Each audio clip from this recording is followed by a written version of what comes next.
KPK kini tengah mengusut dugaan korupsi kuota haji tahun 2024. Mantan Menteri Agama Yakut Khalil Qomas 2 kali diperiksa sebagai saksi. Yakut mengaku mendapat sekitar 18 pertanyaan dari penyidik. Saat ditanya soal dugaan fee dari pembagian kuota haji, Yakut meminta hal itu ditanyakan ke penyidik KPK.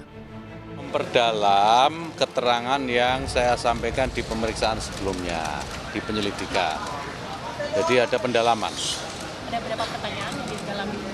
Insya Allah kalau saya nggak salah ada 18. Ya, ya materi sampaikan tanya Soal pembagian kotanya. Ya tentu terkait dengan persoalan yang sedang Gus, soal aliran dugaan fee terkait pembagian kota itu gimana, Gus? ditanyakan ke penyidik. Dirjen Penyelenggaraan Haji dan Umroh Kementerian Agama Hilman Latif juga diperiksa KPK sebagai saksi. Usai pemeriksaan, Hilman memaparkan kepada penyidik tentang aturan yang melandasi proses penyelenggaraan haji, termasuk pembagian kuota haji tambahan. Pendalaman regulasi yang ada dalam proses haji. Terus ditanya itu untuk soal penentuan kuota itu atas ide siapa? Biar kita pendalaman regulasi. Bahkan salah satu pendakwah yang juga pemilik Uhud Tour, Khalid Basalamah, juga dipanggil penyidik sebagai saksi atas dugaan korupsi kuota haji 2024 di Kementerian Agama. Sementara Deputi Penindakan dan Eksekusi KPK, Asep Guntur Rahayu bilang, ada dugaan aliran dana praktik jual beli kuota haji mengalir hingga pejabat level tertinggi. Ini mengalir uangnya sampai ke pucuk. Namanya pucuk ini kalau di direktorat ya ujungnya kan direktur gitu ya. Kalau di kedeputian ujungnya ya deputi gitu. Terus begitu kan. Nah, gitu seperti itu. Ya. Kalau di kementerian ya ujungnya ya menteri. Kalau kementerian kan begitu. Menanggapi dugaan korupsi kuota haji ini, juru bicara Yakut Khalil Qomas, Ana Hasbi, dilansir dari Kompas ID bilang, kalau begitu kami berharap informasi yang disampaikan ke publik agar utuh dan seterang cahaya, demi menghindari prasangka, serta menjunjung tinggi asas praduga tak bersalah. Dan kini pemerintah resmi membentuk Kementerian Haji dan Umroh di bawah pimpinan Irfan Yusuf dan Dhanil Anzar Simanjuntak. Menteri Haji dan Umroh Gus Irfan menyampaikan, Presiden meminta agar kementerian baru ini memberikan pelayanan terbaik untuk haji termasuk biaya turun. Beliau menyampaikan apapun yang perlu lakukan untuk memberikan pelayanan terbaik pada jamaah haji kita. Apa yang disampaikan oleh Pak Presiden, penugasan kepada kami sebagai Menteri Haji dan Wakil Menteri Haji untuk Bang Dhanil merupakan amanah dan tanggung jawab yang berat. Saya katakan berat karena 10 bulan terakhir saya tahu persis bagaimana medan haji baik di Indonesia maupun di Saudi. Munculnya kasus dugaan korupsi kuota haji menjadi pekerjaan berat bagi Kementerian Haji dan Umroh yang baru ini untuk diantisipasi agar tidak terjadi kasus yang sama di kemudian hari. Apalagi semua ini menyangkut ibadah bagi umat muslim di Indonesia. Tim Liputan Kompas TV.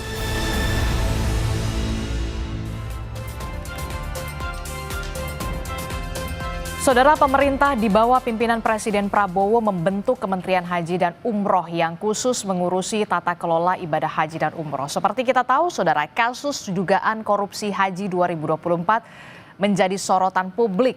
Dan ini tentu saja menjadi PR serius bagi Kementerian Haji dan Umroh yang baru. Lalu pertanyaannya, bagaimana perbaikan layanan haji yang akan dilakukan Kementerian Haji dan Umroh? Pagi ini kita bahas dengan Wakil Menteri Haji dan Umroh, Bung Dhanil Anzar Simanjuntak. Selamat pagi. Assalamualaikum Bung Dhanil. Selamat pagi Mbak Adisti. Waalaikumsalam warahmatullahi wabarakatuh. Hari ini tetap berkereta menuju ke studio Orange Kompas TV. Karena dekat dari Jurang Mangu ke sini hanya 15 menit. Oke, Masya Allah langsung, ya. Kan. Pakai kereta, no macet-macet lah ya. No macet-macet. Naik transportasi publik. Nah, ini kan Bung Dhanil kita tahu sebelumnya juru bicara dari Pak Prabowo sebelumnya dan diberikan amanah baru begitu ya menjadi wakil menteri di Kementerian Haji dan Umroh. Tugas berat menanti, PR banyak sekali sudah menanti untuk pelaksanaan ibadah haji dan ibadah haji khususnya di tahun depan. Nah, tapi yang menjadi sorotan adalah soal kasus dugaan korupsi kuota haji. Bagaimana kemudian Bung Daniel dan juga Pak Menteri begitu ya, Gus Irfan memastikan bahwa ini tidak terjadi di bawah kepemimpinan Anda? Ya, jadi Mbak Adisti memang kami punya PR yang sangat berat karena pertama memang harus mengembalikan kepercayaan publik terkait dengan pengelolaan haji dan umroh. Nah, mengembalikan kepercayaan publik itu tidak mudah tentu karena ada record sejarah yang perlu diperbaiki.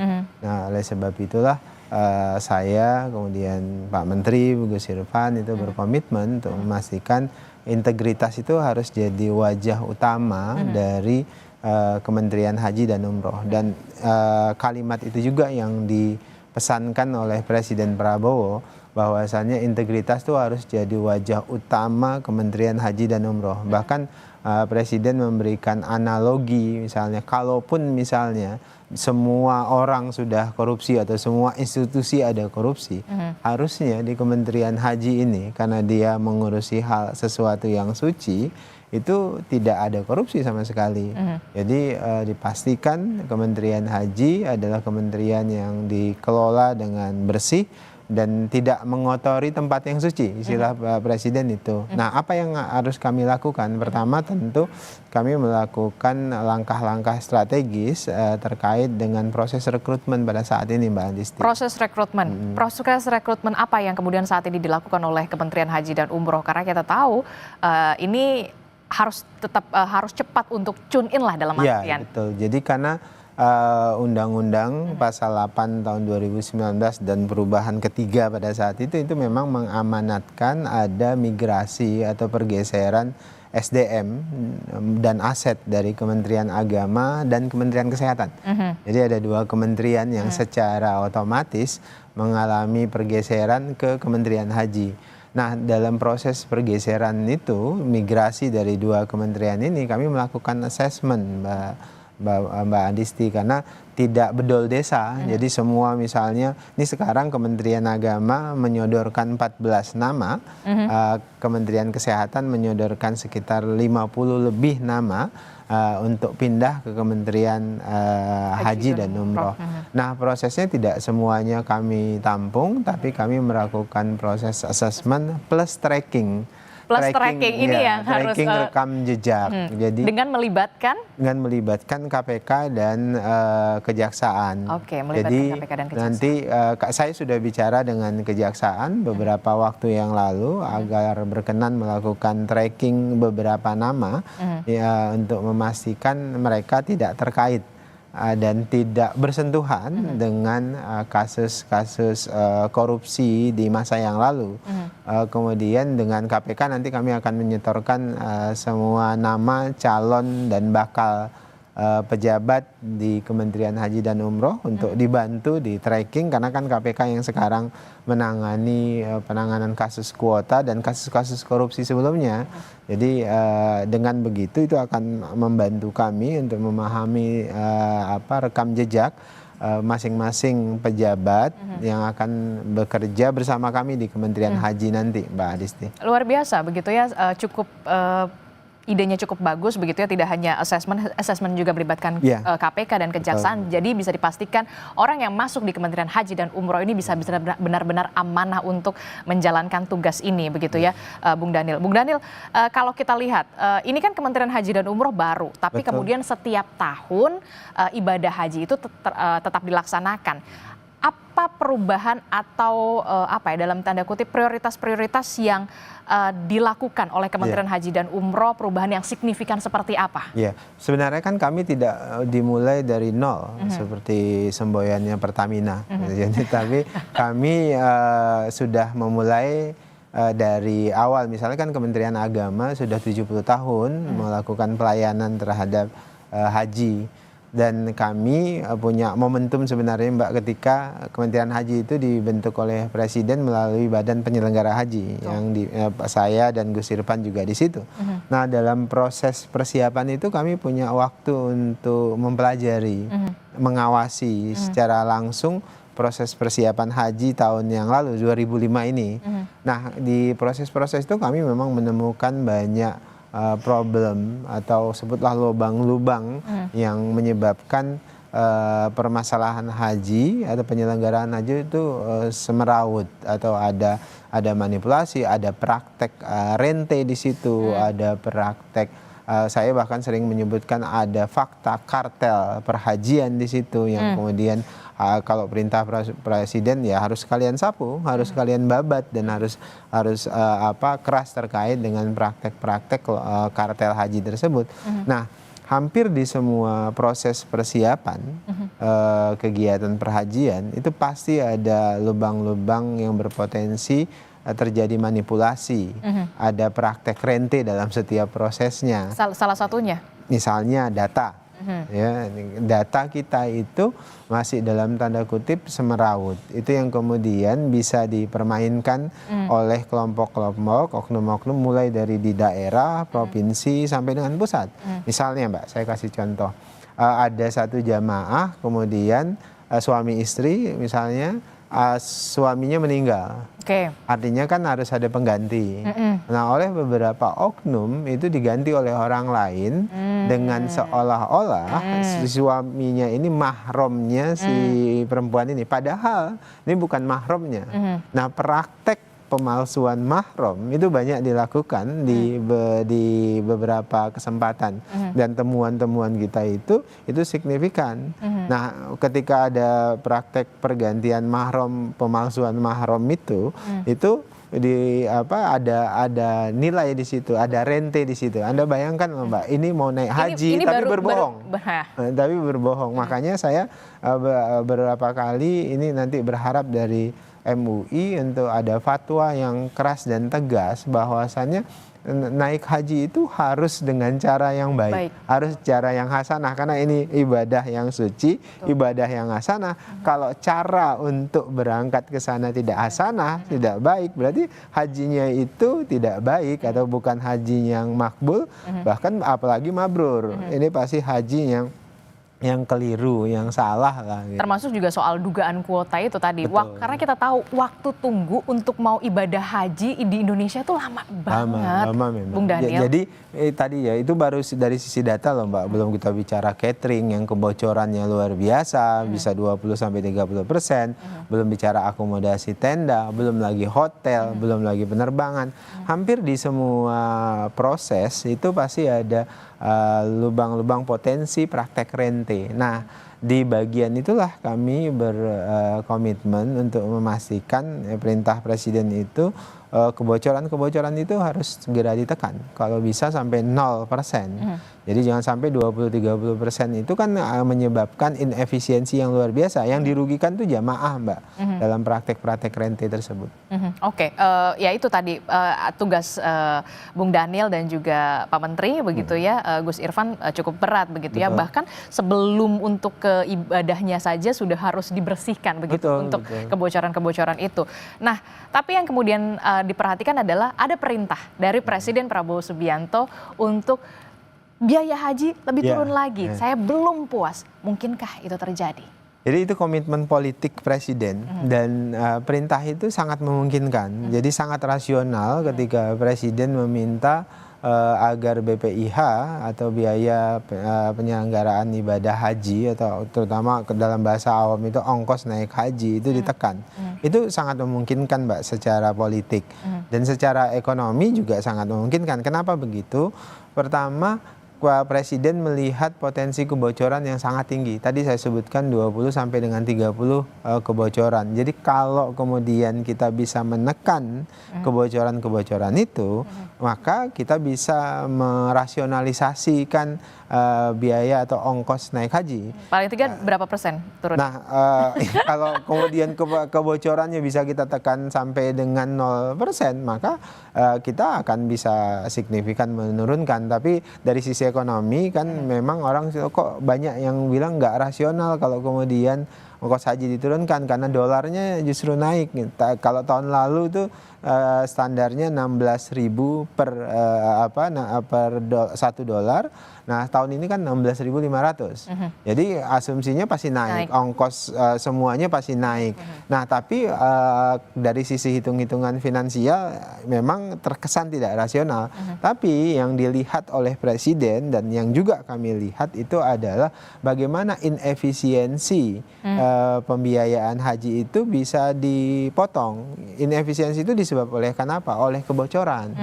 Jadi kalau kebocoran 20-30% ini bisa kita tekan, minimal kita juga bisa menekan biaya ongkos haji itu. Oke. Nah, itu yang kami lakukan hari ini. Oke, menarik soal rekrutmen, kemudian menekan kebocoran-kebocoran, termasuk juga apa yang lain, prioritas lain yang kemudian saat ini tengah dilakukan oleh Kementerian Haji dan Umroh juga untuk memastikan korupsi kuota haji tidak lagi terjadi di tahun depan. Itu tadi Mbak, kami memastikan orang yang di dalam Kementerian Haji itu punya integritas dan kami mendesain proses pengendalian. Sekarang ini nanti di Kementerian Haji itu ada namanya Direktorat Jenderal Pengendalian Pelayanan Haji dan sebagian besar isinya itu teman-teman kita yang dulu di KPK yang sempat nggak lulus TWK, kemudian saya ajak bareng-bareng di Kementerian Haji dan ada Irjen, ada proses pengawasan lainnya. Nah, kami akan fokus di situ. Selain itu memang komitmen Menteri dan Wakil Menteri itu penting. Saya harus jelaskan dengan tegas bahwasannya fakta, bahwasannya birokrasi itu akan sangat tergantung dengan pimpinan puncaknya. Itu adalah fakta. Hampir semua penelitian-penelitian akademis itu menunjukkan kalau kepalanya itu bersih dan punya komitmen, birokrasi itu pasti ngikut. Jadi kami sudah pastikan dengan Gus Irfan tidak ada tekanan ke mereka harus nyetor misalnya ke pimpinan, karena fakta itu selalu ada kan. Dan kita tidak akan kasih target macam-macam. Target yang kita kasihkan kita berikan kepada birokrasi, pastikan semua proses itu clear, bersih dari praktek rente, dari praktek korupsi, manipulasi dan sebagainya. Walaupun saya dan Gus Irfan paham betul tidak mudah untuk merubah status quo, corporate culture yang sudah terbangun di satu birokrasi, dan ini yang kami langsung terus tekankan karena nanti kan birokrasi kami itu mulai dari pusat sampai ke daerah, bahkan sampai kecamatan melalui penyuluh haji kan. Nah, untuk mengontrol itu tentu membutuhkan sistem dan komitmen. Itu yang terjadi pengelolaan manajemen secara perubahan yang signifikan di dalam negeri. Tapi kemudian untuk di pengelolaan haji di Mekah, bagaimana manajemennya? Karena kita tahu kemarin kan sempat ada sistem digital, ya kan? Yang itu kita agak sedikit terkaget-kaget dengan nusuk dan segala macam gitu. Nah, bagaimana pengelolaannya ini bekerja sama juga dengan kerajaan Arab Saudi? Ya, ini yang memang harus dijelaskan kepada publik. Saya terima kasih kepada Kompas karena memang literasi haji ini masih sangat rendah, Mbak. Karena akhirnya dia kan jadi close market, pasar yang tertutup. Haji itu depend, artinya kita sangat tergantung dengan kebijakan kerajaan Saudi Arabia. Dan artinya kita menyesuaikan, kita follower terhadap kebijakan-kebijakan Saudi Arabia. Nah, kebijakan pemerintah Saudi Arabia itu memang ke depan itu memang ingin memperluas kapasitas pelayanan haji. Misalnya sekarang Saudi Arabia itu hanya menampung jamaah paling banyak itu 2 juta. 2 juta dan kita adalah jamaah atau pilgrims yang paling besar, 200.000 lebih. Nah, sehingga antrian rata-rata kita sekitar 25 tahun. Nah, apa yang kita lakukan untuk memastikan proses penyelenggaraan di sana itu berjalan sebagaimana mestinya.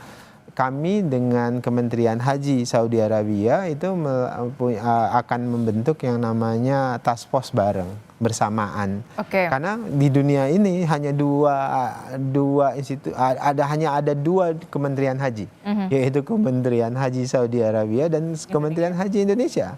Artinya ini abang adik lah kalau kata anak Medan. Gitu. Jadi kami ingin proses persiapan keberangkatan dan penyelenggaraan di sana, penyelenggaraan ibadah, Kementerian Saudi Arabia, Kementerian Haji dan Umrohnya itu bersamaan, dan kami bikin task force. Jadi hampir semua proses kami bicara dengan Kementerian Haji Saudi Arabia. Kami berdiskusi. Jadi kami meminta asistensi secara terus-menerus. Syukur-syukur kita dapat privilege karena memang kita jamaah terbesar, dan kemudian kuotanya paling secara politik juga kita punya hubungan yang sangat baik dengan Saudi Arabia. Kira-kira gitu. Kita berharap tentu saja penyelenggaraan ibadah haji dan umroh di bawah Kementerian Haji dan Umroh sekarang ini bisa lebih fokus, lebih lancar begitu ya, semuanya bisa berjalan dengan baik dan lebih baik lagi pastinya. Terima kasih Wakil Menteri Kementerian Haji dan Umroh Bung Daniel Anzar Simanjuntak sudah mampir ke studio Orange Kompas TV.